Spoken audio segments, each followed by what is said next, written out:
Okay, are we live now?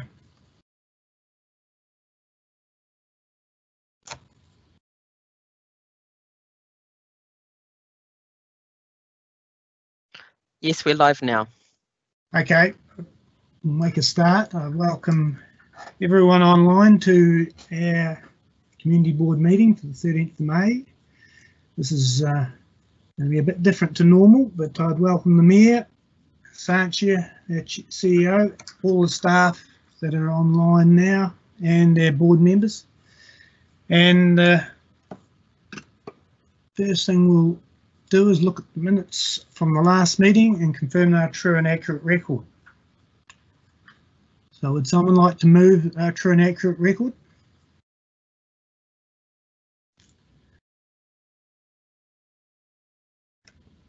Have we got anyone there? Stephen here, Raymond. I'll move it. Okay, thanks, Stephen. Someone like to second that motion? I'll second it. It's Kushla here. Okay, thanks, Kushla. All those in favour? All those against? Probably be easier. Carried. Next thing to do is declaration of interest in anything we're going to talk about today. And Norman, have you got wanting to declare an interest? Yes, I've got a conflict of interest with items to do with the entertainment centre, the memorandum of understanding, and the stage upgrade. I've worked quite closely with Christina on that. Yeah, okay. Happy to give you some background information if required. Otherwise, I'll just sit back and. Yep. Okay. Thanks, Norman. That will be noted by Pam. Okay, we'll move on to the annual plan budget. And we've got Jotham and Leanne, I think, going to guide us through that one. Correct. Good afternoon, everyone. I will take the paper as read and just do a refresher on where we've got to, and then Jotham's going to take you through a presentation similar to how we ran the consultation document. So if you recall, we went out to consultation with a proposed average rates increase of 4.9%, and this was a no-frills budget. However, COVID-19's hit us, and the feedback we've received, plus meeting with the executive committee, staff have been tasked to revisit this budget. So Jotham's going to take you through that presentation, and you'll see where we've tried to make those changes to be able to take first to present to you, and then depending on your acceptance, taking back to council. So I'll hand that over to Jotham. Thank you. Okay, thank you. Jotham here. Can everyone see the presentation? Yep. Great. So as Leanne mentioned, this is a recap of what we presented to the council. Where allowing for growth, we had an average per rateable unit increase of 4.9% across the district. And then this is what we presented specifically to the Teviot Valley Community Board in February, where we showed a slight increase in your average dollar per unit, about $50 increase compared to last year. Yep. Then following the direction from the executive committee to revisit the annual plan figures, staff have proposed to reduce the Teviot Valley budget by 57,000, and that 57,000 has been broken out with those three items. So staff is proposing to move the detailed seismic assessment to postpone it to the following year, so 2021-22. They've also proposed to reduce the grants budget by 87,000.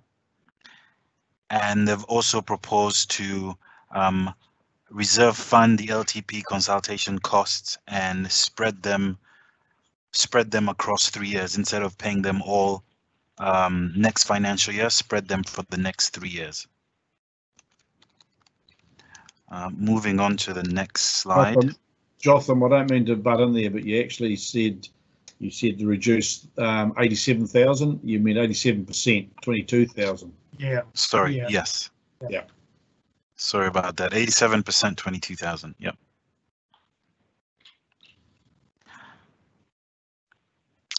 So with the proposed changes in the previous slide, this brings the rates down by 57,000 and they're now 399K, which brings the average rate per unit for every Teviot Valley ratepayer down from 312 in 2019 to 317 in 2020. And this is average across the Teviot Valley ratepayers. So the next slide is simply a representation of the rates income for each ward. Teviot stands at 6%, and assuming all community boards accept the proposed changes, this will be the distribution of rate income from each community board or from each ward. Mm-hmm. So high level, a rates increase year over year is 17,000. This equates to about the 4.5% movement year over year. And Teviot has seen a growth of 2.9%, which is higher than the average district growth, which is 2.6%. Okay. Yeah. So today and tomorrow we're presenting the last of the community board meetings, and we plan to present to council on the 18th of May. If the ward accepts our recommendations, then we'll recommend this to council, and then we plan to adopt on the 3rd of June.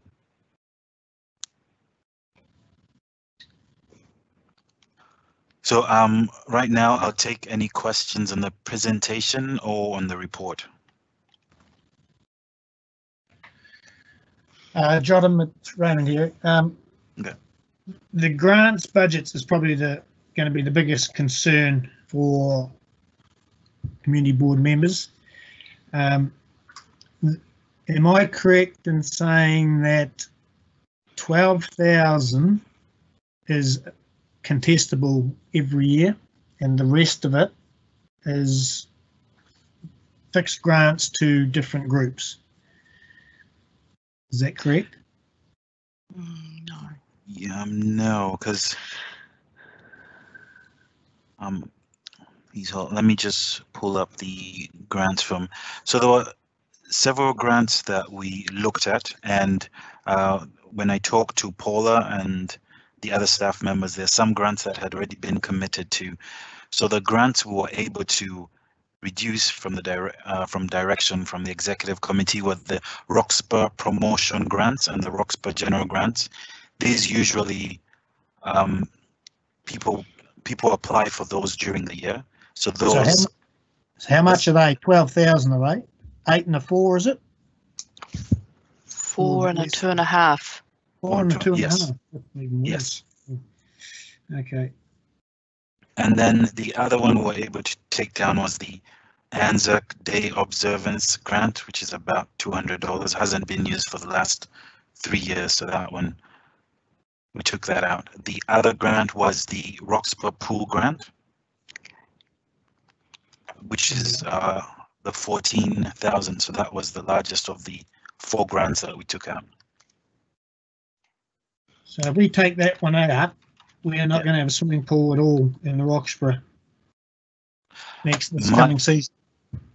My understanding from the staff member was that through the horse bend grant that was horseshoe bend, sorry.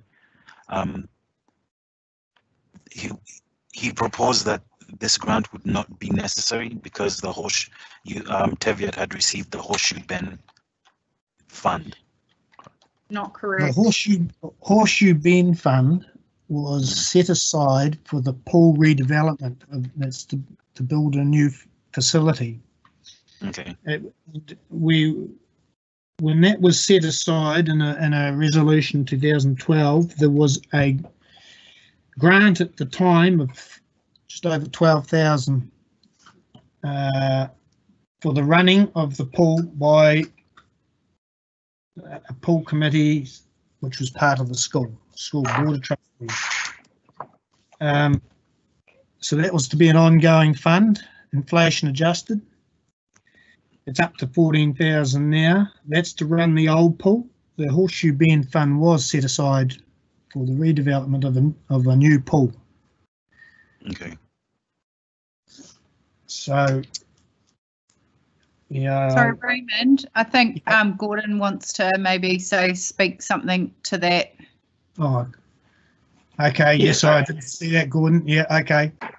Yeah, sorry about that. So there might be my communication there. So yes, we're just searching out that 2012 resolution now, but you've touched on it, something we've overlooked. We have thought that the pool was going to be run by the community itself, clearly without any income, so income from council or grant from council, and weren't quite sure that this was a contestable or not fund, but I think you're probably on the right track. I just haven't quite got the paperwork in front of me yet, but I'm looking for that. But I suspect you'll be right with your assertions there. Yeah, okay. Thanks, Gordon.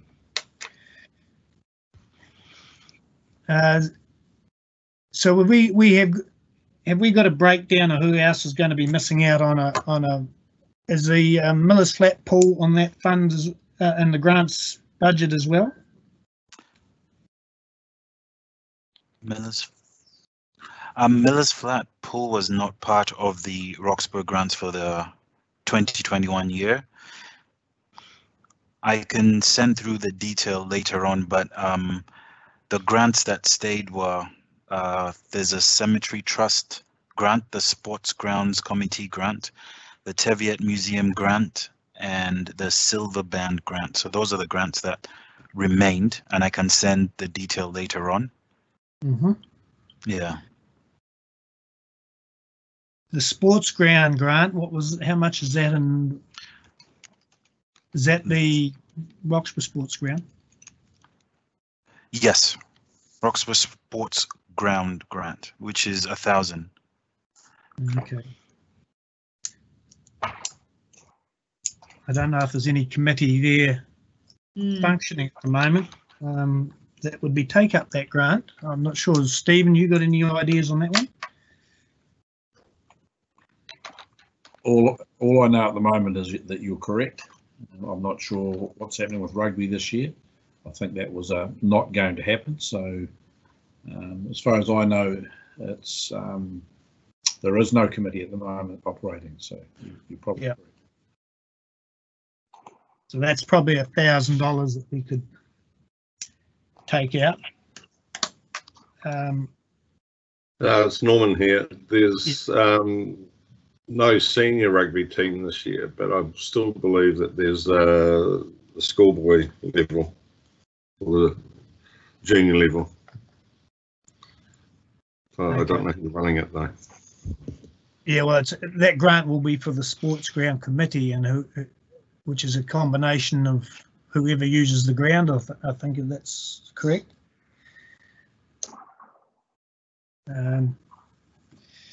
Yeah, okay. So that's not Stephen here. It is quite confusing because the junior rugby is different to the committee that runs the sports ground facilities there. So we're not sure who would be picking up that $1,000, are we? Was the golf club part of that? No, no. There is a committee, and we should have a representative on that committee, but I just don't know if they've been meeting. They haven't been meeting for probably 3 years. Yeah, they haven't been meeting for a long time because I was on that committee in the last term, and I think I went to one meeting maybe right at the start of my term, and then they didn't have any meetings. Yeah, okay. Okay, has anyone got any other questions? For Leanne and Jotham? No, I think Stephen. yeah. No, Yeah. someone else is speaking. I'll stop. All right, Stephen, carry on. Well, given that I guess you were hoping that we would make a decision today, there is a question mark obviously about running the pool, the Roxburgh pool, for the next year. Yeah. But I mean, there are alternatives. There are alternatives for us to draw on some reserves to top up that if we have to. I believe that is one option that we should consider, and that way we could carry on with what's being proposed. Yeah, that's and that's given that there is a rollover. We've already know there's going to be a rollover of funds that are underspent from this year, so it's not the full 14,000. It'll be the difference between the 14,000 and whatever the rollover is. So I'm just raising that because I guess if you make the decision now and go with what is suggested today in this resolution, then we won't have the funds to run the pool next year, or the committee won't. Yeah, that's what I'm concerned about. Yes, yeah. So yeah, potentially we could, when the pool looks for their annual funding in the spring, we could look at reserves for that potentially for this year. Can I speak to that, Raymond, please? Yes, you can. It's Tim here, it's the Mayor. Having sat on the executive committee, Stephen and I did, and things were, done in a rush, essentially, because we were faced with having to make some very quick changes. It was certainly not in my contemplation that any pools would be in danger. And the only other thing I'd countenance is that if you reserve fund it this year, the potential for next year is the bow wave will come through and you're going to have twice the problem. So I'll just put those two thoughts out there. So what happens if we don't cut the whole 22,000 out of the budget, grants budget, and just take out what we can take out, which is probably going to be 7,000 or 8,000, and leave the rest there, because we didn't expect to be losing the grants for the pool, and it would just mean that we're not actually cutting as much off the budget as we thought we were going to do. But what's people's thoughts on that?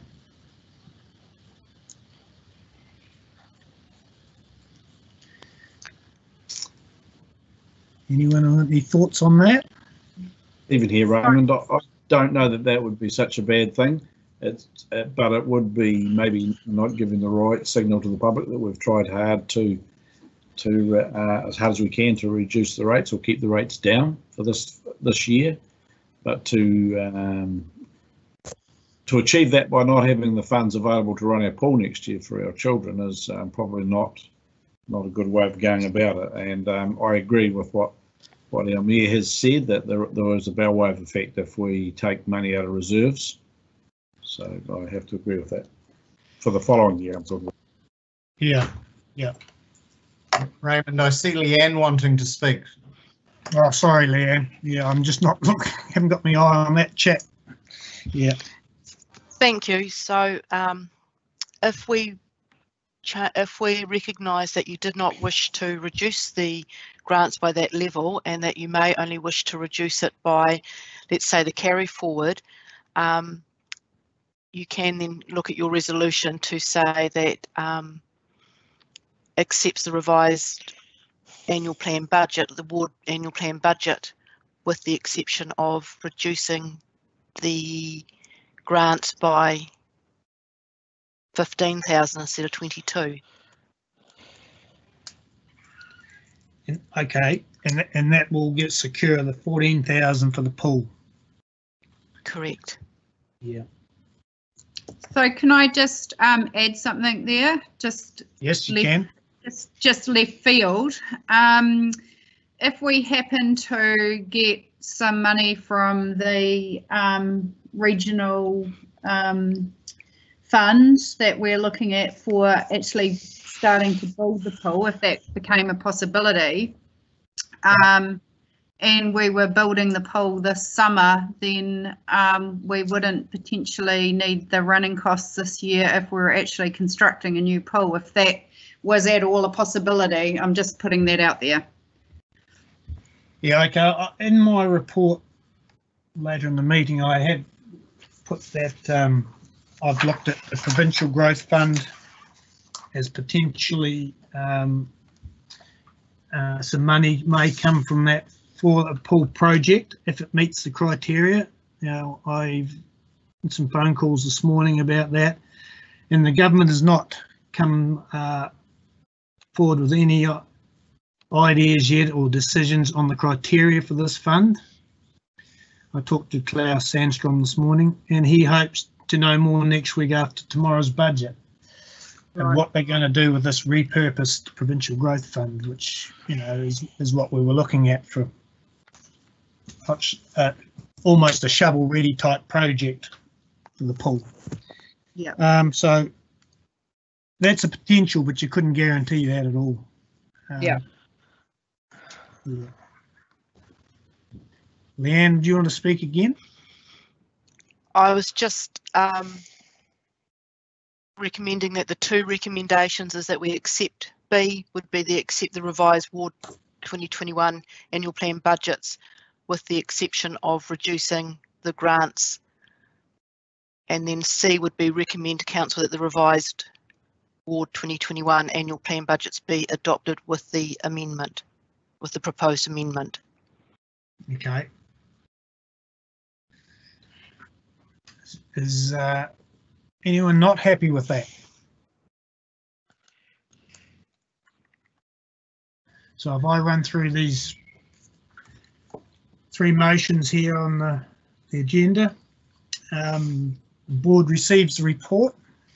Someone like to move that?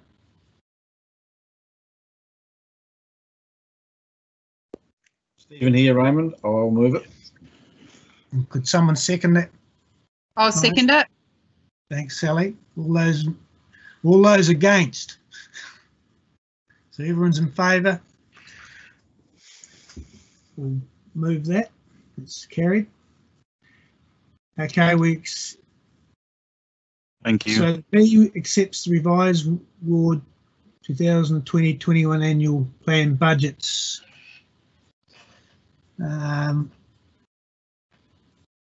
With those changes that Leanne mentioned.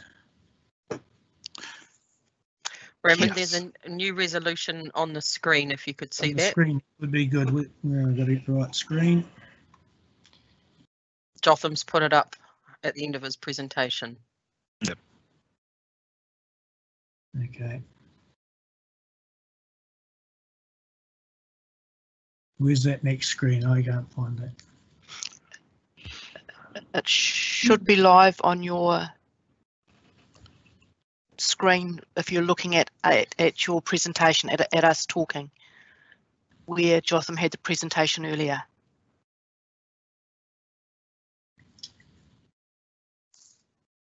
On your Teams meeting.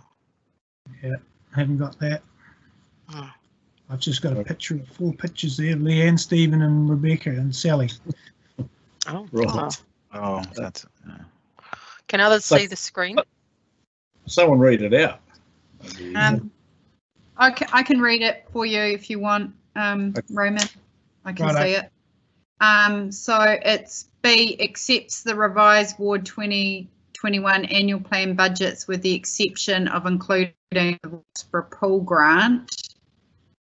And then C is recommends to council that the revised Ward 2021 annual plan budgets to be adopted with the amendment. Yeah, okay.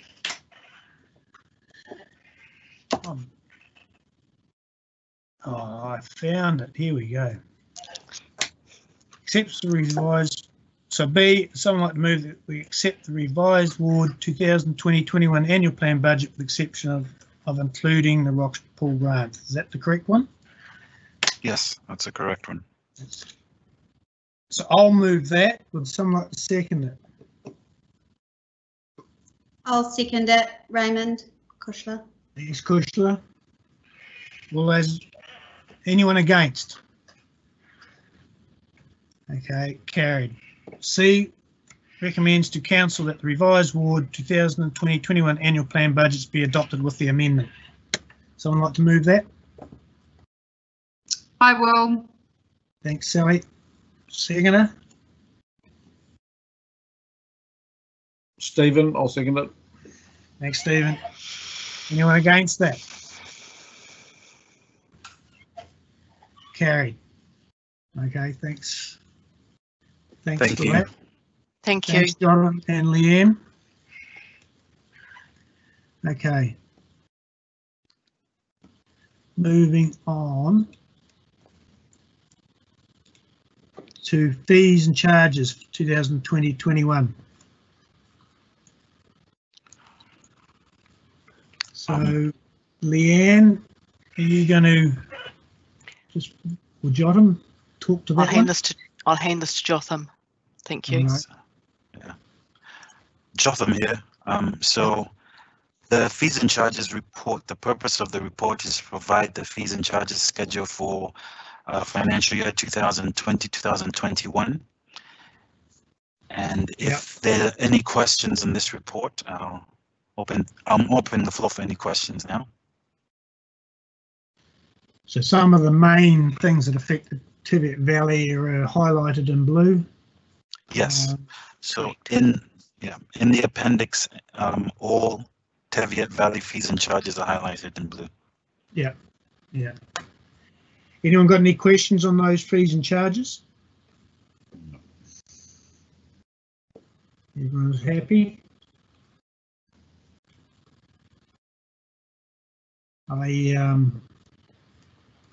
I just note the cemeteries, burial fees and everything, the cemetery, district cemeteries. That'll include the Millers Flat and Ettrick cemeteries, but not the Roxburgh one. That'll be correct. So the Roxburgh one's not a council cemetery. Hang on.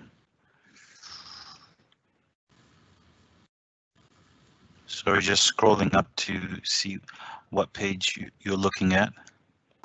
109. Yeah, Gordon here, that is correct. Yeah, okay. That is, okay. So what are we going to move on that? The recommendation is for the community board to receive the report. Someone like to move that report be received? Stephen here, I'll move that. Thanks, Stephen. Seconder for that? Yeah, Norman here. Thanks, I'll Norman. second it. Thank you. Anyone against that report? No one's against that, so carried. Thank you. Thanks, Jotham. Thank you. So moving on to the financial report for March 2000 to March 2020. Jotham, are you going to run through that for us as well? Yes. So I'm Jotham here. Yeah. Rona DeWitt, who's our accountant, will be going through the report. So I'll hand over to Rona. Okay, thank you. Yeah, hi, good afternoon, Rona here. I will take the report as read. I would actually just like to make one comment about the report, really. I know that's regarding the capital expenditure. So even though in the report it also says that all the capex has been planned still for the rest of the year, We currently only have 1.5 months left until the end of the financial year, so any of these projects that won't be able to complete it would probably be included in the carry forwards then, and also probable for OPEX as well. I don't know if there's any questions. Okay, has anyone got any questions on that report? That Roxburgh Reserve's play equipment, is that for some of that soft fall matting and that around the playground area, is it? Yes, that's correct. Yeah. Okay. And the town hall, 20,000 or 23, is that for seismic assessment or is that for the stage upgrade? What was that for, set aside for? I'll have to just have a look at that. Is Christina, are you on? No, well, she's not there. So. I believe it's Leanne here. I believe the seismic assessment is for next year. That was part of the budget that was amended.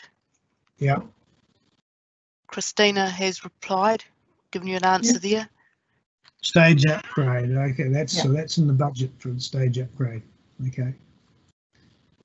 Which will be carried forward. Yep. Correct. Okay, anyone got any other questions on that? I'd just like to, if we move on to just Appendix 1 here for a moment, just like to look at the Entertainment Centre's depreciation fund. The 20,000 set aside in that's the stage upgrade, I take it. And it's been carried forward. So if that came out, we'd have 177,000, and then there's another 16,000 coming out in the forecast.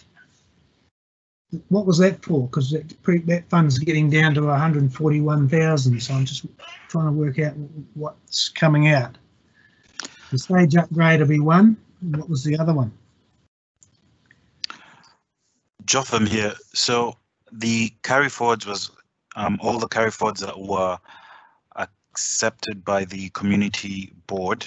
Then under forecast, that is what we assume is going to. That's what we assumed was going to come out of that reserve. So these numbers have not been updated. They're not the latest and greatest numbers, just because of the timing with the lockdown. We weren't able to update them with the latest and greatest figures. But this is the information that we've presented the last time we had the report. Okay. So once we have, once we have the final numbers, we'll update this the reserves table. Yeah, why I asked that question is it sort of ties into the next items coming up to do with the entertainment centre and the spending that may need to be done on it on the entertainment centre. So I was just asking the question. So there's around there will be about 141,000 allocated. Yes, and considering that the 23,000 in capital expenditure has not been used, this fund will be a little more than the 141 that's currently in there. Okay. Yep. Yeah. Cool. Right. Anyone got any further questions on that? Someone like to move that report be received?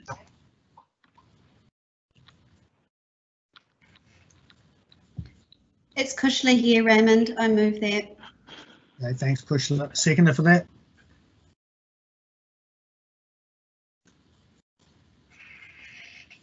Doing the wrong thing. I will. Okay, thanks. Thanks, Sally. Anyone against that report being received? This is not. We'll make that one carried. We'll move on to the next one. Thank you. Thanks, John. Okay, Roxbury Entertainment Centre Memorandum of Understanding.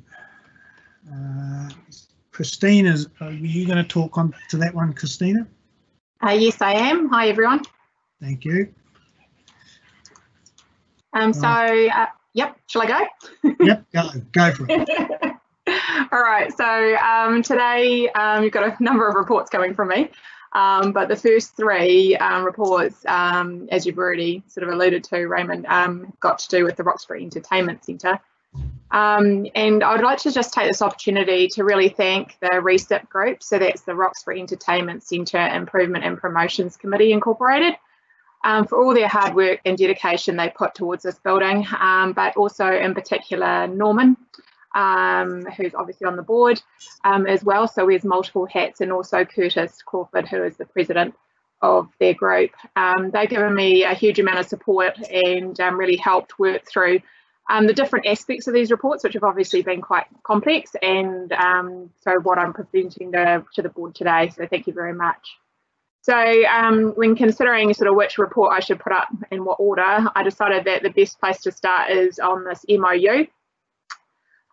So this is really just to really formally record the parameters and the stakeholders' expectations of the cooperative management approach that's to be taken to operate the facility, just so that we know where each party is coming from, and also what we're responsible for, which has sort of never been defined in an agreement before. And the agreement is, the MOU is based on the philosophy that both parties are responsible for their separate areas of expertise. So from CODC's end, general operating costs and coordinating of the building and property maintenance. And for RECIP's end, it's the promotion of the facilities and the improvements. Now the improvements has a particular focus on the technical aspects, for example, the projector screen, sound, theatre lighting and rigging. So the report goes into more details, but that sort of gives you the overall overarching idea when we're approaching this MOU. And I take that everyone's read the report, and is there any questions? Yeah, thanks, Christina. That MOU looks good, and I take it Norm's had a fair bit of input in it, so that committee will be happy. They will have seen it. Has anyone else got any questions? Yeah. No one's got any questions on that. That's good. Okay, thanks for that, Christina. That looks really good. So it's good to have a formal document finally for the entertainment centre, and it's running. So can I just add to yep. Christina's comments, if I may?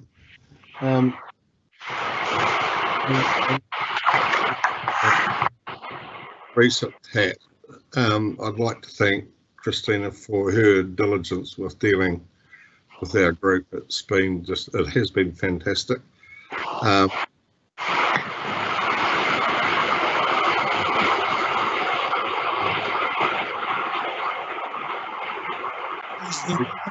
Be supportive of the establishment of MOU, the fact that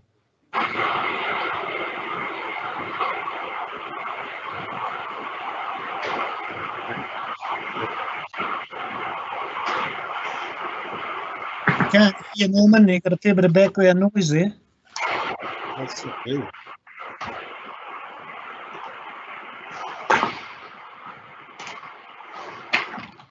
I just muted myself and it wasn't still coming in. Can you hear us? Yeah. We couldn't hear most of that. Oh, okay. I just wanted to, with my RECIP hat on, I just wanted to thank Christina for her diligence and her efforts to support our nation as a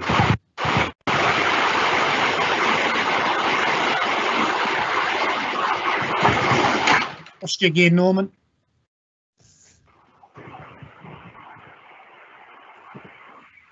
You there? Yeah. You're coming and going.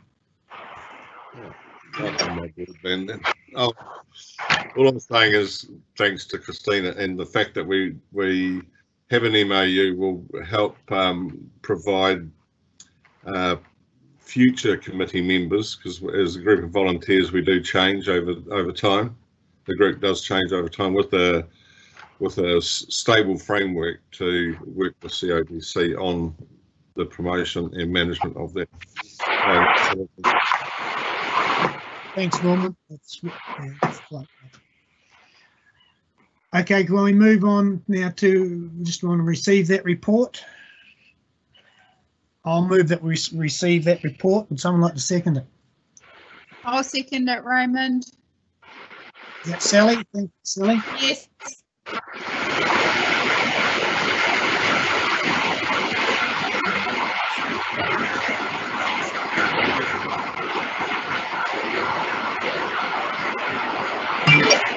Move is carried.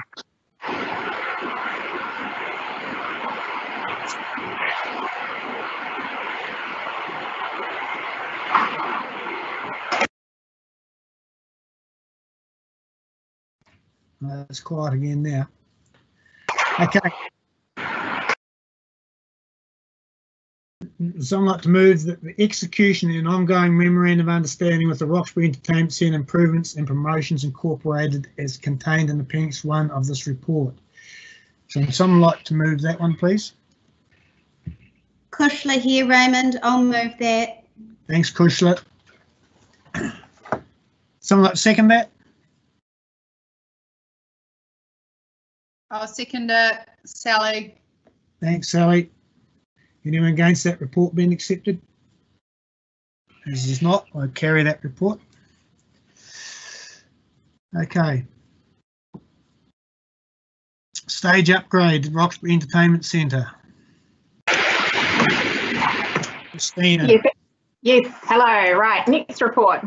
So you're quite right, is the stage upgrade. And I take that everyone's read it, received it and read the report. But before I start taking questions on this report, I thought I'd just run through the key factors when considering this report. And the first is around in terms of the program, and that is whether we have a staggered approach or not. And when discussions with RESIP, we've really gone for promoting to the community board that we do a staged approach, which is the front stage.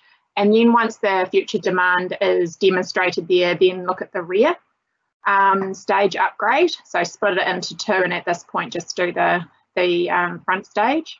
And the second around is how this should be funded. And this is quite interesting, obviously post-pandemic implications as well. And I just sort of thought that I should bring to your attention around what's coming up in my next report. Obviously everyone's read that one as well. And there is some relation here, and as you've already pointed out, sort of our reserves for the building is quite important here. And also keeping in mind that we've got that quite significant project coming up for the building, and that's around the earthquake strengthening. And that project's still got quite a bit of work to be done on it, especially around the design side of it. And we don't want to, we've got to bear that in mind. And also, finally, the pandemic as well. So I have actually gone through these reports post-pandemic and with the RESIP group, just sort of looked and sort of thought, well, we've got to consider, obviously, which you've been doing this morning earlier this afternoon, around the finances and the economy, and also the use of the building, sort of in short and medium and long term. We don't sort of know how that's going to be impacted there. So where we landed at was a bit of a middle ground, just to bear this in mind when you're considering this report, and that is to keep progressing the stage upgrade as proposed sooner rather than later, but then take sort of a more conservative position when spending money on upgrading the fire system in the building, and try and coincide that later project with the earthquake strengthening one, but not delay this project. So that's sort of key points to think about, and sort of how our rationale behind where we got to. Is there any other further questions? Yeah, Christina, I struggle a wee bit when we don't know what's happening with the earthquake strengthening. The building is okay at the moment for what it's used for, at the 34%, isn't that right? It's only if we want to use that building in a disaster for housing people if we have to, that we need to go up to their extra strengthening option. Is that correct? So I should first of all qualify that my colleague Tara Bates is the property officer who's running that project of earthquake strengthening. And where I believe that she's at is that she's taken to all the various community boards that framework on deciding which buildings, you know, gets to which level. And my understanding is where this building sits is that because it's part of the emergency management plan, and as you say, for housing, you know, for a central place in the Teviot Valley for people to congregate in an emergency, then yes, it does need to be up to that 37%, whereas we're currently at 34. Is it 37 or 67? Sorry, 67. Yeah. It's currently at 34 and it needs to go up to 67% of the National Building Code. Yeah. See, we don't really know how much of the building is, like the theatre, I would imagine, be earthquake prone, but the back part may not be as bad. I know Matt Alley spoke to us at one stage and suggested that he wouldn't be comfortable putting the Earthquake Commission people or anyone like, you know, professionals in that building unless it was right up to speed. But so we just need to, I understand from talking with Tara on the earthquake strengthening project, we need to be really careful with our use of the term earthquake prone, because this is not an earthquake prone building. It is. True. There's another word, and I believe it's earthquake. It's at risk, and that really depends on the percentage of the National Building Code, and depending on the use and the occupancy of that building, then determines what strength that it is. But it's definitely not an earthquake prone building, because that obviously in the public's mind also sort of says that it's really not the best. When it's not that at all, it's because of the intention of the people using it that you need to bring it up further. Yeah, that's correct. Yeah, correct. And also you have 25 years, the clock actually hasn't started ticking on that. You've actually got, I think it's actually around the 17-year mark for this type of, up to the 67. So you've also got to look through when you're talking about, and maybe this is where you're going to, Raymond, and maybe delaying this and putting it all together with the earthquake strengthening project. You just need to bear in mind there's a lot of work that still needs to go under the bridge with that earthquake strengthening project. You've still got the detailed seismic assessment, which I believe this morning earlier on in the meeting you've deferred to year 1. Is that right? Yeah. Of the long-term plan. Then you've actually got, once you get that and get the cost estimate, then you've actually got to get into budget planning and prioritising all your buildings, and that's throughout the district as well. Then you get into detailed design, then you get into tender, and then you get into construction. So realistically, somewhere between year 1 and year 3 would be where approximately you can see the construction, commencing. So do you want to hold this up for that long? That's sort of the things you need to think about. Yeah.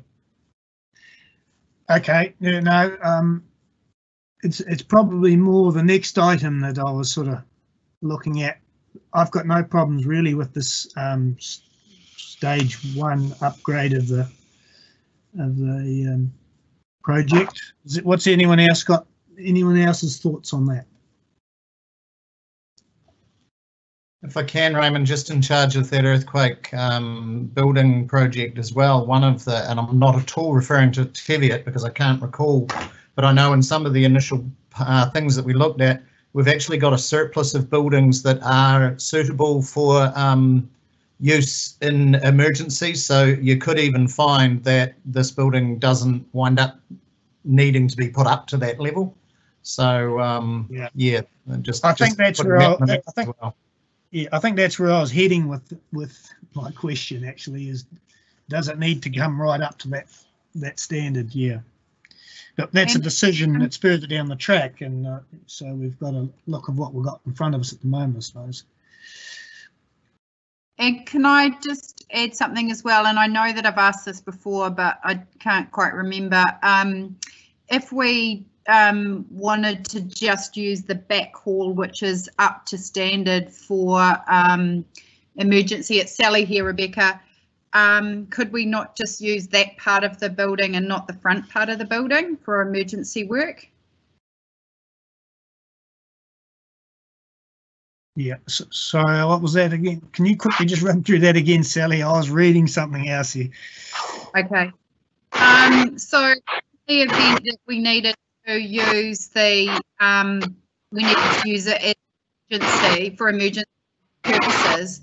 We not just use the back part of the building that's already up to standard and not up the front that needs the earth strengthening, and happy with the, we've got that area up the back, which is quite a big space.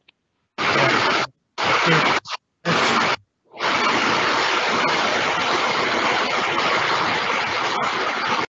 I'm not sure where that noise is coming from. Even here, Raymond, we've asked that question before, and I think it's because it's a contiguous building. We cannot do that. Yeah. Okay. Okay. We've asked that question. We might have asked Matt Alley or someone like that. We did ask that question before. Yeah. Louise has said potentially. Okay. We'll deal with this stage upgrade project. Now you've seen how they financially stacks up, as 20,000's already in our budget from the board in our annual plan budget. 20,000 from the Roxbury Entertainment Centre Improvement and Promotions Group, and 45,000 to come from our depreciated reserves account. So basically, we just is everyone happy to look at the first option, or do we go on for the second option, which is a full stage upgrade, which it probably isn't required at this stage, but I'd like to hear a few more views on that.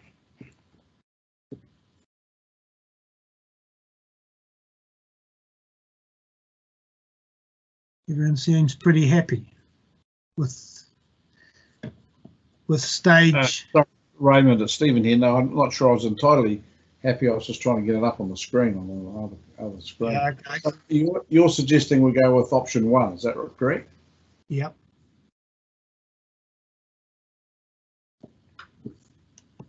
And the reasoning for not considering some of the other options? The reason for not considering some of the other options is I would like to see us deplete our reserves fund too much, because the big problem is going to be this next one, which is the fire safety one. And if we don't do some work in there, we are really restricting the use of that building quite considerably. Yep. So I understand what you're saying there. Yeah. The depreciation account can run into deficit if it means getting the best outcome. Yeah. Okay. Okay. Yep. Any other views from anyone else on that? I'm wrong if I've got it wrong. Yeah, I just read that report as well, and it seems like the committee is pretty happy with that option 1 as well, which is just going ahead with the front of the stage. It doesn't seem like the back of the stage gets a heck of a lot of use. There hasn't been any productions there for the last few years, so it seems like they're pretty happy with that option as well. Yeah, yeah, that's correct. Yeah, the big one is there'll be more use of the stage area if we had a projection screen that can be removed easily, or manually removable screen compared to that big heavy one that's there now. It's a mission to move, so that's going to make it a lot easier for band concerts and that sort of thing. So that's all involved with the option 1. So yeah, is Norman there, or can he talk, or is he on permanent mute? No, I can talk. I just didn't know whether I should or not, but I can. So to build a bigger picture, what our group has been focusing on is maintaining the ability for the likes of the school and the band, and encouraging other groups like those, the musical society, to use the fantastic facility that we've got. And one of the key barriers to it all is the fixed screen that we've got. I mean, it can be moved, but it is a mission. So we're looking at putting a retractable screen in. We're also getting quotes at the moment for a new sound system, an onstage sound system. So people that are performing on stage or presenting on stage won't necessarily have to wear a microphone. Yeah. So the reason that the backstage is sort of taking a back seat, so to speak, is that there is a bit of work to be done in there, but it's not going to stop the school performing their productions. It's not going to stop the band doing what they do, or if the musical society get back into being, for them to do their performances on there. We're putting an emphasis on technology, as Christina said before, trying to get the best of what we can with our budgets, obviously, and just make it the best little theatre in the southern half of the South Island if we can. So it's, I guess, as we've looked at and prioritised, the front stage is definitely the part that needs to be attended to. Yeah, okay, thanks, Norman. If that makes sense. I hope that makes sense. Yep. So anyone else got any comments on that?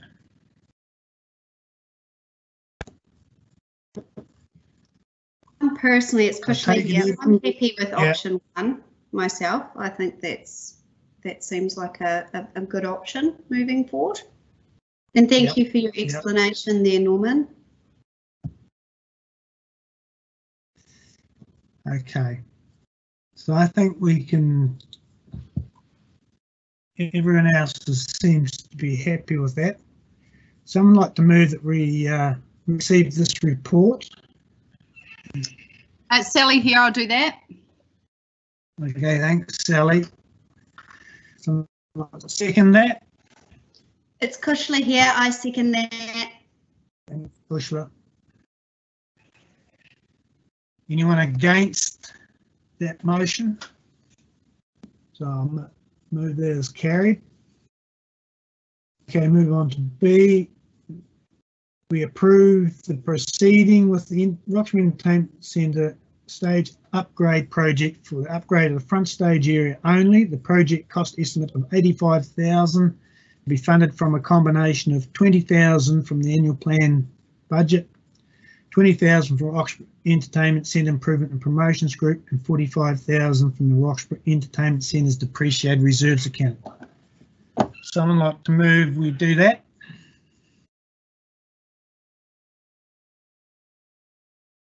I'll move that, Steve. I'll move that, Raymond. It's Sally. Sally, thanks, Sally. So what, second that? I'll second that. It's Cushly here. Thanks, Cushly. Anyone against that motion? Okay, it is carried. Thank you. So, Christina, we move on now to the Entertainment Centre Fire Safety Report. Yeah, great. Thank you for that. So we're up to the fire safety report, and again, I take that the board has received and read the report. But before I ask call for questions, I just wanted the board to be aware that originally Recep and I were both actually quite keen to promote the option 3. And that option 3 was the minor works plus the upgrade to a Type 4 fire system, budget estimate of $132,000, thus getting the centre up to a total of 600 maximum occupants. So that's 300 each side being used at the same time. But as I said before, in light of pandemic, and also around the earthquake strengthening of the building that coming up as well, we actually opted to change and actually opt to the option 1 instead, and that is, sorry, let me just go down so I get the right wording, to not make any repairs but keep the reduced maximum occupancy to 170 in the town hall and 210 in the theatre. Total maximum occupancy if both were being used at 380. And then we came to the conclusion that within the long-term plan, we'll plan to get up to that Type 4 fire alarm system and coordinate that with the earthquake strengthening project. So any questions? Okay. Anyone got any questions for Christina? It's Sally here. I think that makes sense because especially with social distancing rules at the moment, we don't really know what our maximum capacities are going to be. It potentially could be only 100 for quite a while. So I think that makes sense. And then we could work to increasing that in the long-term plan. So I think that makes total sense. Okay. Thanks, Sally. Anyone else got any questions there?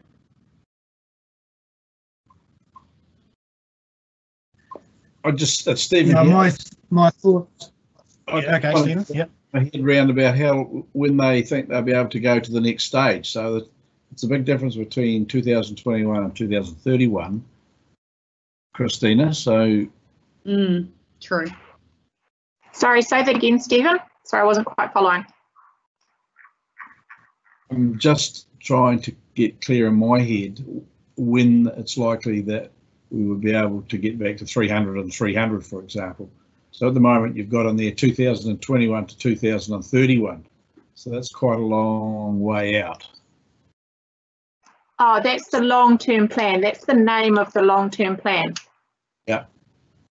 But that's, so it's somewhere in that long-term plan to put it alongside wherever the earthquake strengthening project ends up, depending which year. Does that make sense? Okay. It does, but it's a minimum 3 years away anyway, isn't it? That's what when talking with my colleague who's Tara, who's looking after that project, and I looked through what they had to do, we're sort of looking at somewhere between year 1 and year 3. Just depends how that process is going to go and how long that takes. Okay. Okay, yeah. Yep. All right. So the use of the town hall in the case of some funerals we've seen where we use the theatre and a fair chunk of the back, that will be really restricted. Would be restricted to 380 with option 1, wouldn't we? Is that correct? Yes, that's correct. Okay. Yeah. When you at the moment we seat about 250, don't we? In the theatre. 250, is it 6 or 8? 258, I think. Yeah. 258. Yep. Yeah. Okay. So Raymond, you raised the point there because there's been 2 or 3 funerals in the last year that will be non-complying shortly. Oh, exactly. Yep. Exactly. It would have been. It's Kushla here. I feel that number's quite restricted. If we do come out of COVID-19 and go back to new normal, I mean, in the bigger picture, a year or that's a very restrictive number in total 380. It really limits us as a community. I don't know how I feel about that, to be honest. I agree. Yeah, I agree. My first thoughts is to go with option and take it up to 600, but it really comes down to what sort of costs are likely to need to be spent on this earthquake strengthening and whether we even do it. And that's why I struggled a wee bit to make this decision today without knowing what the, whether we have to take that building right up to 67%. So if we went for the option 3 at 132,000, does that help? All of that can come out of depreciation reserves. It would probably take us into negative territory, but yes, correct. It would take you into that negative territory. But as explained on, I think it's page 171 at the top, I've got a couple of wee paragraphs there around what would happen if that account did go in deficit, and that was around that thinking that could be a potential, especially when we were originally sort of looking at promoting that option 3, but then coming back to that option 1. So it's just totally up to the board as to which way they'd like to go here. Yeah. And also when we're thinking about the earthquake thing, we can't take that from the depreciation account. We have to rate for that.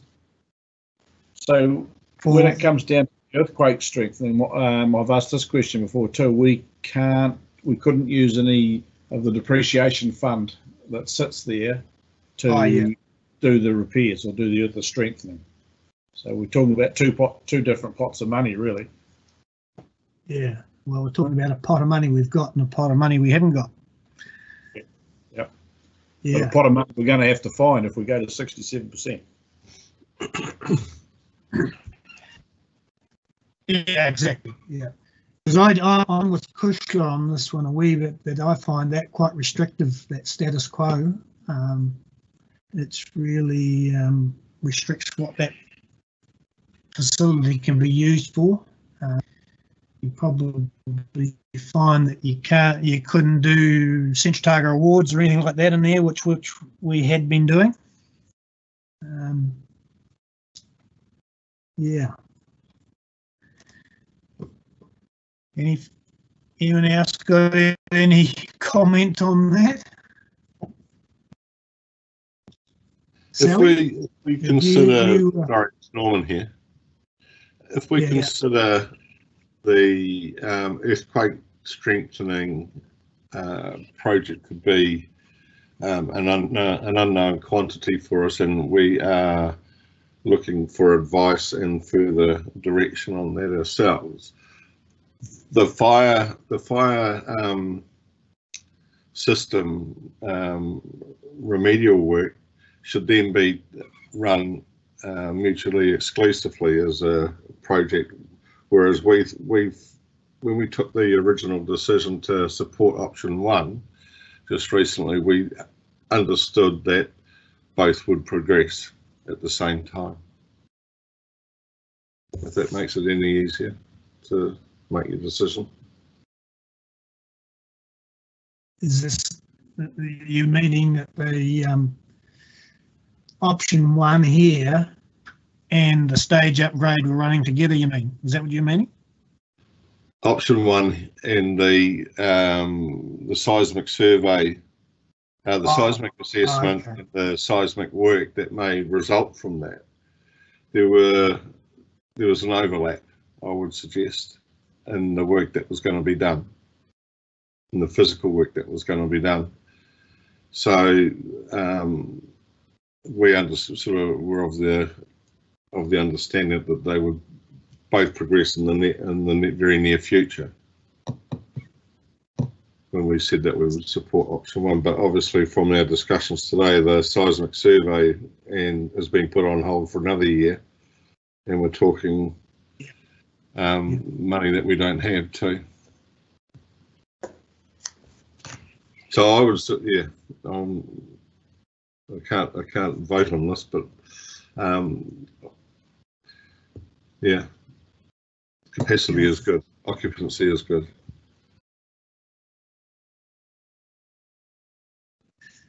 Sally, you so I guess when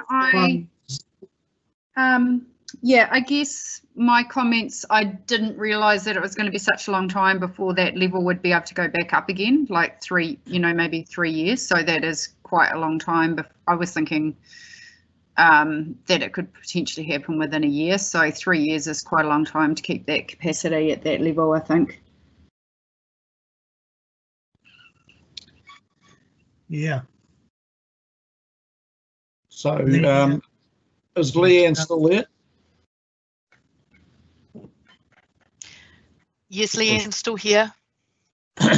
So am I correct in thinking that we're talking about different funding streams for these projects, in so much as that the strengthening work, we have to rate to do that at some point in the future, and at the moment we're talking about using the depreciation fund to do this work.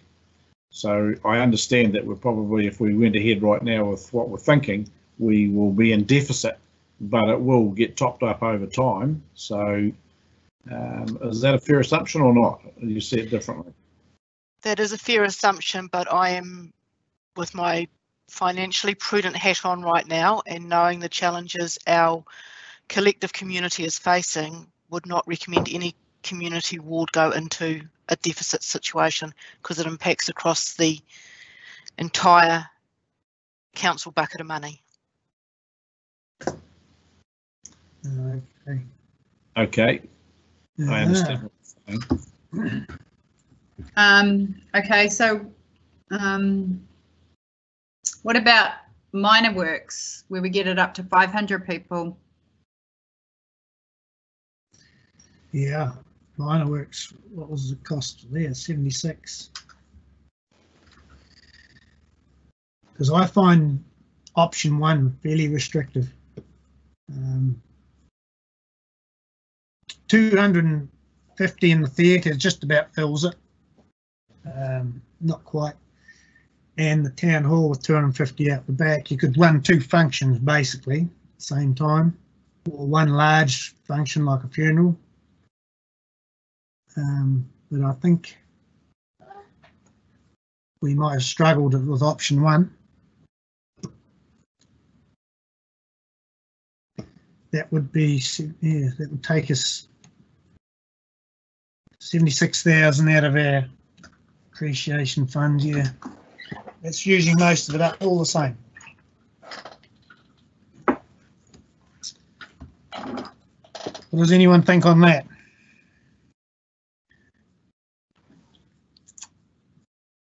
It's hard to make a call. And if we can't make a call, we probably have to go with option 1. We can't make a call on that. I think we also have to be mindful of the current times that we're in as well when we make a decision. Yeah. Personally, Raymond, I think that I would be, if we can't do it properly, I think I'd rather just do status quo until we can. Yeah. I know it sounds a bit tough, and I tell you, we need to accept that it will take 3 years. We know how fast things happen. So, Yeah, it's probably in this time, it is probably a good idea. Does everyone else have a similar opinion? Norman, you'll be happy with that, because that's what the entertainment centre were going to run with. Yeah, we supported status quo simply because of the times, plus the timing that we thought was going to align with the potential for seismic work. And as I said before, it just made sense to run both projects at once and see what cost savings you can get out of doing them together. But they are obviously going to be mutually exclusive now, because the seismic strengthening may not even happen, as we've talked about. The building may not even be required for that. No, that's right. That's right. Okay. And there's been a lot of discussion around the table today supporting maximum occupancy, maximum use for community-based funerals, weddings, whatever you want to, that sort of thing, which I think are totally valid. Yeah. But we need to be able to confidently spend that 132,000, not more, hopefully less. I note there's 20% contingencies being put on these figures, but they will probably not be used up by the time we do get round to doing it if we put it off. But well, I mean, now might be the time to strike too, where work isn't necessarily going to be available in the quantities that it was, and for the fire contractors or the fire alarm contractors and so forth. So yeah, that's correct. Yeah, 132 might benefit from. But the 132 does take us into negative territory, which is a wee bit of a worry in their fund. But it's short term too. Sorry, what was that? It's short term too. Yeah. We're not talking $100,000 into negative territory. We're talking tens of thousands of dollars if we do. Yeah. And we can look at the scope. I know some of the scope that's in that fire remedial work required us to make a fire cell for the storage space under the seating. It's the only storage space in the building, but we could probably forego that until we can afford to line it properly. Yeah. I always thought there was two cells in that building, and there was the front and the back, and the under the stage was completely part of the theatre. Well, that's what I thought too, but am I right, Christina? You're talking, hi Norman, you're talking about under the stairs, that space, not under the stage. And yes, it was two fire cells. Yeah, but this report is all about how that wall that was creating those two fire cells is inadequate, and also around the fact that what is the best option here? Was it to actually fix up the wall, or was it to actually improve the fire system? And through the reports given and the recommendations received, it was actually to improve and bring the level up of the type of fire system in there rather than the wall to create those two cells. Oh, okay. Yep. Right. So what's everyone want to do? What do we want to do? Because with COVID-19, we do have to be quite conservative here. Yep. Really torn, actually, on decisions. So do we go with the status quo, and we can look at it? Well, it's not going to cost us a cent. It's going to restrict building for however long we want to just put it off, and then we look at it when things settle down again in 12 months time, 2 years time, or something like that. Is that a better option?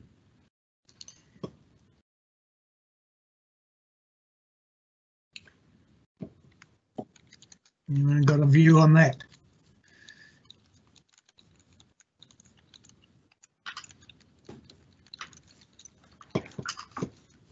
Someone's got a view on that? Yeah, no, I do. I do have a view on that. I do think that, I guess that if it was normal times, I wouldn't be advocating that we go with status quo and just stop the process. I would be saying, let's get on and do it. And I mean, even though that we should be seen right now to be being cautious about what we do, there's the other side of the fence is saying, no, get on and get these projects done. So I think that at the moment I would be going with just status quo until we can get in a position that we can do the work, because I don't think that I think we need to get back up to that 600 mark that we've probably had. Otherwise, that's going to be restrictive going forward. So anything we did now that is only going to get partway there, I don't think is the right choice. Yeah. Okay. And I tend to agree with you. I think it's just a sign of the times. We've just got to be a bit cautious, I think. Is everyone else thinking along those lines? Or has anyone got a particular view, want to go up to next level 2 or 3 on this? I think it's a good option, Raymond, now that we've talked it round, because I think we don't even really know what the economy's like at the moment. We're only just getting out of level 3, and I think we don't know how long these restrictions are in place for, and I think it is good that we make a conservative choice right now, even though it might not necessarily be the best one. And yeah, we should revisit it when we feel that the time's right. Yeah, okay. Thanks for that, Sally. I tend to agree. Sorry, Norman. Yeah, Norman. Yeah, one of the most important things is that the building can still be used. Yeah. To an occupancy of 380 people. I know it's not 600, but 380 people is a lot of people. Yeah. Yeah. So we're not disadvantaging ourselves. We're just making diligent decisions, I think. Okay. Would someone like to move that report be received? Raymond, I'll do that. It's Sally. Yeah, thanks, Sally. I'll second it myself. Anyone not in favour of that report being received? Okay, that report's carried. So the next one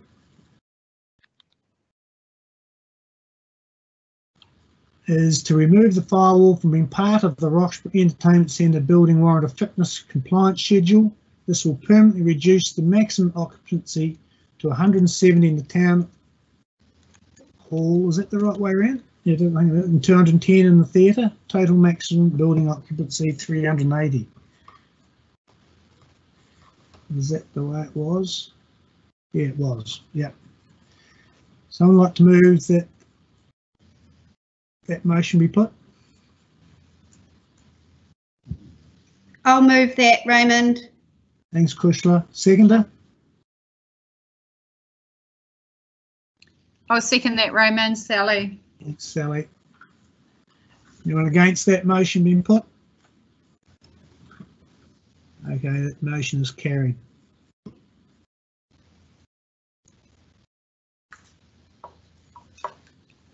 Now we're just looking at the next C.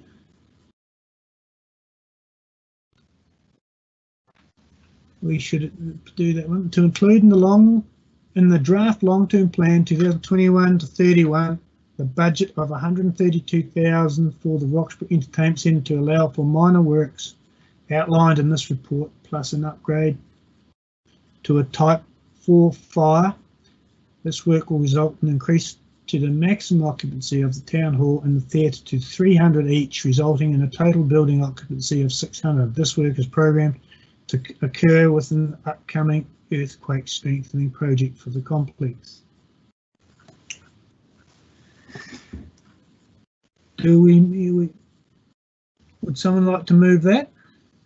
I'll move that, Raymond. Stephen here. Stephen, okay, thanks. I'll second that myself. Anyone against that motion? There's no one against it. That motion is carried as well. Okay. Thanks for that one, Christina. The next thing on the agenda, Roxburgh Service Centre leak. This is just a procedural rundown of what's happened in there. Is Christina, you just going to, well, it's pretty much self-explanatory. Do you want to run through anything there? Yeah, so after that report, this is a pretty straightforward one. So this is just an FYI really, that look, we're trying to juggle as much as we can within our budget parameter, and I have done a wee shift around of the budget and it is looking better, but because of this quite major leak, that we've had, that our unplanned maintenance budget is, is being pushed to the limits, and also looking at the budget as a whole for the building. So it's just really a heads up and an FYI. Okay, yeah. Yep, cool. So I'd like to move that report be received.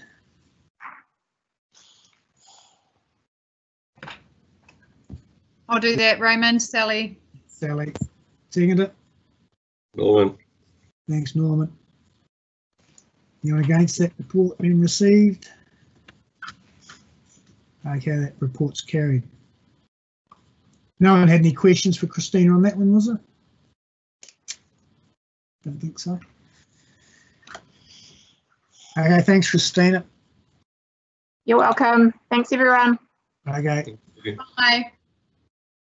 Right, next thing on the agenda, Central Otago District Council draft tree policy. And who is Gordon going to talk to this? Yep.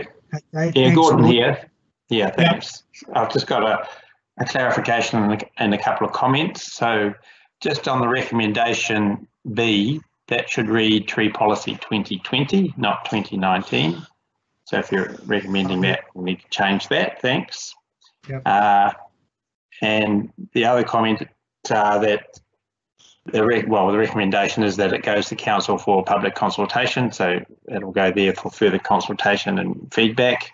And that I should clarify for this board that the current issue with trees in Roxburgh wasn't the driver for this report, and this report is not affecting that process whatsoever. So this is a separate report for some point in the future if council adopts it. So it's not council policy at the moment, and it's not affecting the other tree issue in Roxburgh. So I'm happy to answer any questions. Okay, thanks, Gordon. Any questions for Gordon on this policy?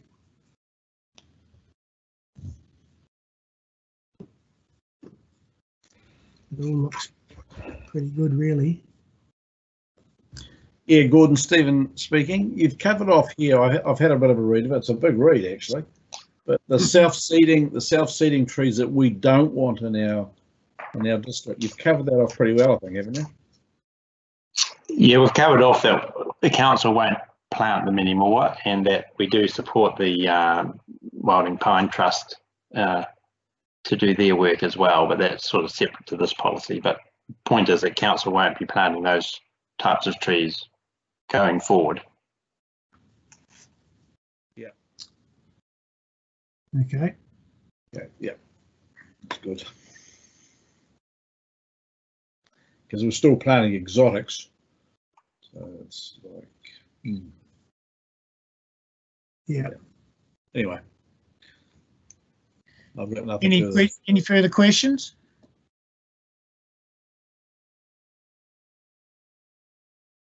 All pretty self-explanatory.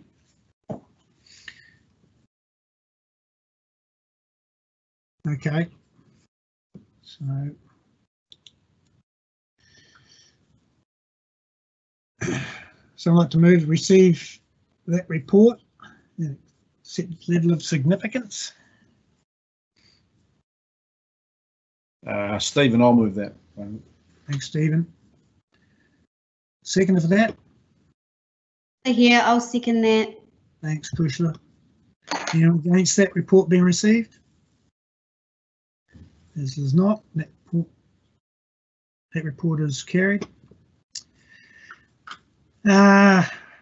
B, agrees the draft Central Otago District Council District Tree Policy 2020 be referred to Council for approval for public consultation. I'll move that. Someone like to second it? Stephen, I'll second it. Thanks, Stephen. Anyone against that motion? This is not. It's carried.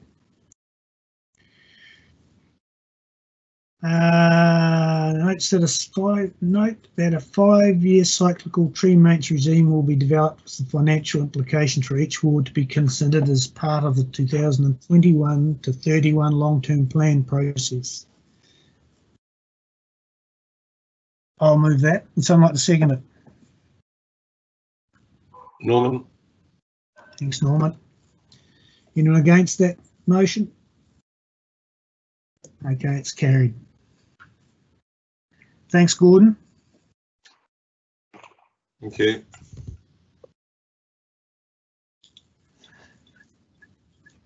Right, status reports. Everyone's pretty much read all those. We'll have read those. I note there's a status report on the Teviot promotions cost for their Cherry Chaos. Just waiting on a report back from them for their $1,000. Has anyone got any questions on any of these status reports instead of me running through them all? Is everyone all happy with what's been closed and what's still open?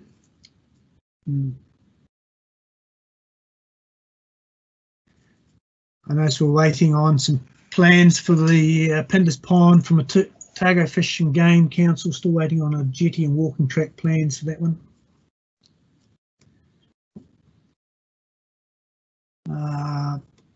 The trees at King George Reserve, we will be waiting for a face-to-face meeting on that, so we can have public feedback.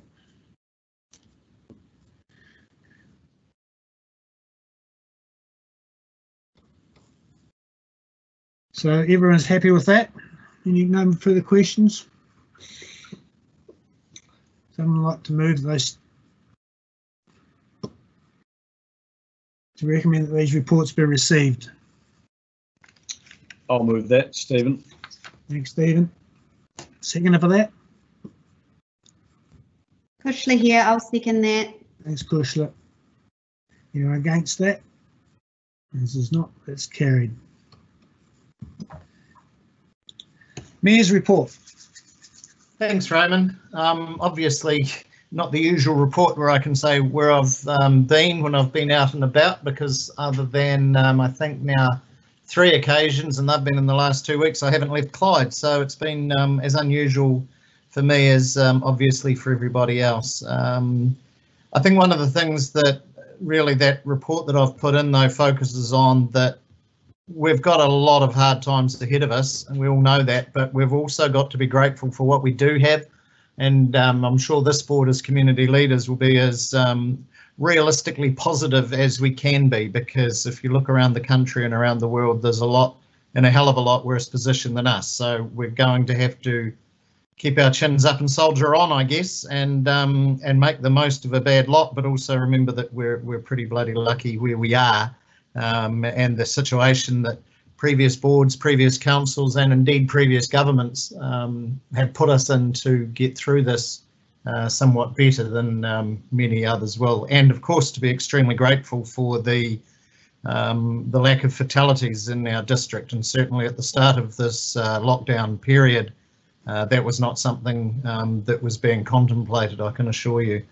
I've done my bit for the Teviot Valley economy by eating Jimmy's pies whenever possible, and really happy to answer any questions. Oh, the other thing I just want to add is to congratulate the board and Chairman Raymond on today's meeting. You had some big decisions to make there, and in an entirely new format, and I think you've done supremely well. And I've just been sitting here taking some mental notes for chairing my own council meeting on Monday, because it's been really a privilege to not watch you, but to hear you all at work today. So well done.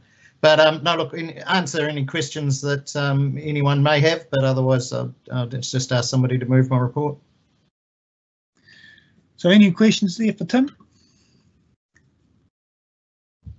No questions, it's cool. I'll move that the Mayor's report be received. Someone like to second it? I'll second that, Sally. Thanks, Sally. Thank you. Thanks for that. Cool, that's carried. Okay, Chair's report. Actually, it's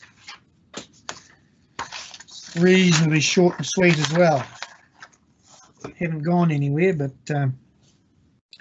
since our last meeting, though, on the 26th of February, there was a Roxburgh Pool redevelopment meeting, attended that. 10th of March, the Roxburgh Medical Service Trust had a meeting, attended that. Attended another meeting of the Roxburgh Pool Redevelopment Committee on the 11th of March. On the 16th of March, I was invited to Alexandrian District's Youth Trust opening evening at the Scout Hall on Teviot Street in Roxburgh. The Alexandrian District Youth Trust has now taken over youth programs, and that were previously the building and the youth programs that were previously run by the Teviot Valley Christian Youth Trust, which is folded up. So that was just a few days before we went into lockdown, so it'll be interesting to see how they progress there. It looks pretty good, and they're all pretty enthusiastic. So it'll be interesting to see what happens there. Good thing for the Valley. The 20th of April at a Zoom meeting with the Teviot Valley Rest Home. 21st of April, a Zoom meeting with the Medical Service Trust. And last night we had a Zoom meeting with the Medical Services Trust as well. I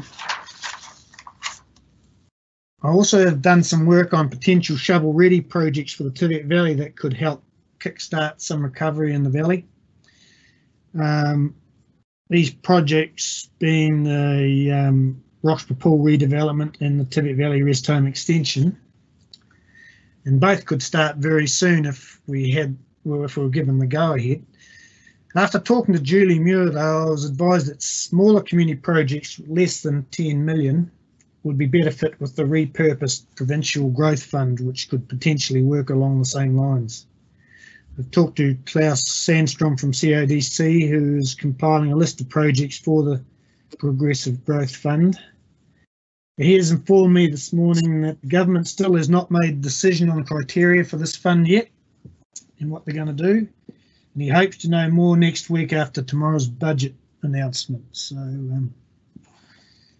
not sure whether anything will come of that or not, but it's we'll just have to wait and see what happens.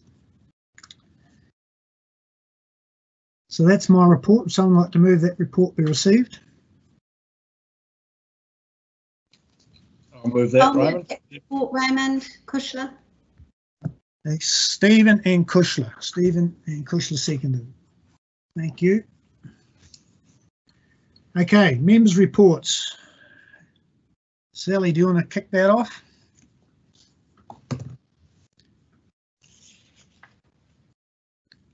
Yep, sure thing. Sorry, I just had to unmute myself. So on the 26th of February, I attended a swimming pool meeting. We had an update from Matt Begg from CLT, but I guess things have changed a lot since we had that meeting with him. 26th of February, I attended a budget meeting in Alexandra. 4th of March, I attended the Tuapeka Bursary Fund. The 5th of March, the Ida McDonald, we had an investment fund meeting. On the 5th of March, I also attended a walking committee meeting with Barry from Delta and Murray from CODC, and that was a really good meeting. And then, yes, the other kind of thing that I've been doing in the background is talking to Raymond regarding the swimming pool funding and going forward with that project, and you know, what opportunities are there for us to potentially tap into some government funded money. That is me. Thanks, Sally. Yeah, I forgot about that Ida McDonald one too. Yeah. And I think you had a swimming pool meeting down there that I didn't, so I guess I didn't put that down. Yeah, there's trouble remembering them all. Okay, thanks, Sally. Okay. Norman. Yeah, I haven't had a lot going on actually. I've had a couple of rest home meetings as a board member, rather than as a community board member. And just participating in that, contacting our tenants in the elderly or the aged accommodation, the flats that we've got. which has been quite cool actually. I quite enjoyed the conversation that's come out of those people. No, like people that I hadn't known. And that's about it, really. Okay, thanks, Norman. Kushla. Okay, so due to having an operation in February and recovering, I don't have much to report over that time. I went to a Lions meeting on the 5th of March. I did a BNI Business Networking Zoom meeting on April the 17th. That was very formative of how businesses were coping during COVID-19 lockdown. I was part of a call buddy system and for government housing here in Roxburgh. I had 3 buddies that I spoke to once a week during level 4 and level 3 lockdown. That went very, very well. We had a Zoom meeting scheduled for the Entertainment Centre Committee that has been postponed until a new date's been set. Interestingly enough, in Ettrick, I had an issue, well, the community here had an issue with a holiday home owner who continued to break lockdown protocol. And just being on the community board, quite a few residents from the community called me about their concerns here. Eventually, I think the person broke protocol 5 times. Our local constable was involved, Reese. He did a fantastic job there keeping our community safe. And yeah, that's it. That's all I've been up to. Cool, thanks, Kushla. That's good. Stephen. I'll mute myself. I forgot about the buddies program, so I had 3 buddies as well, so that was interesting. And last time I spoke to them was on Friday, so I guess that won't need to carry on now. So there's quite a list here, and I'm just wondering, given that I typed it out and sent it in, has it been circulated or do I have to go through it all? It's a good question, eh? So I haven't seen. I typed mine out today and sent it in too, but I did it today. So you might have done it earlier.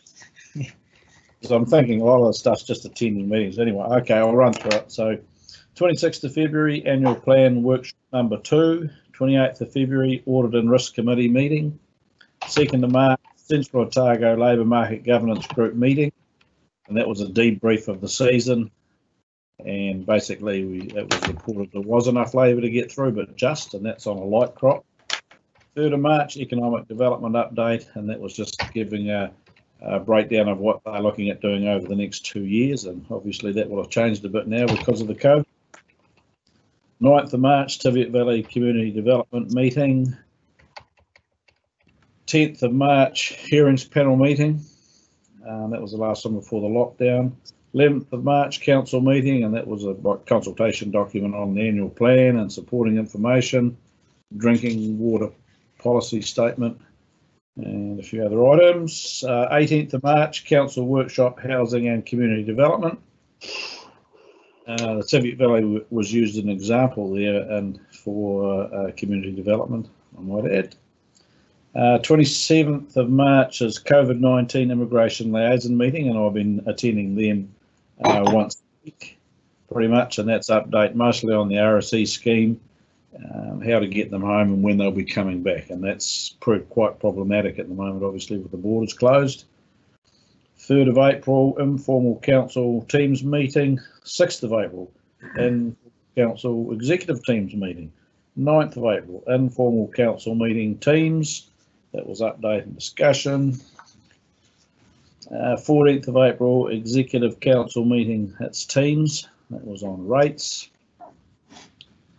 16th of April, Central Otago Labour Market Governance Subcommittee teams, a discussion on careers progression managers roles, who we now have employed in Central Otago.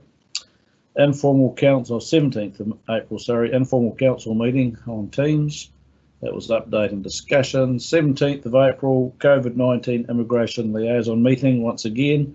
That was, like I said, mostly to do with the RSE scheme and the repatriation. 24th of April, Roxby Medical Services Trust. That was a Zoom meeting. 28th of April, Teviot Valley Community Development meeting update.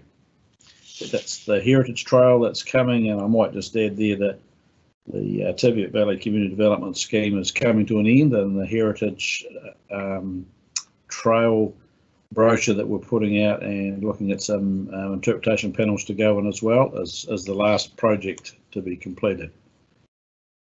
1st of May, Central Otago Labour Market Governance Group Subcommittee, and that was once again Careers Progression Manager's role.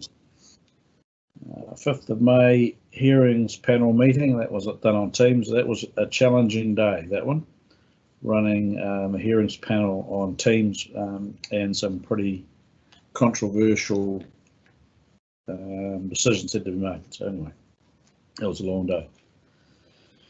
On the 6th of May, I helped with an interview panel for council.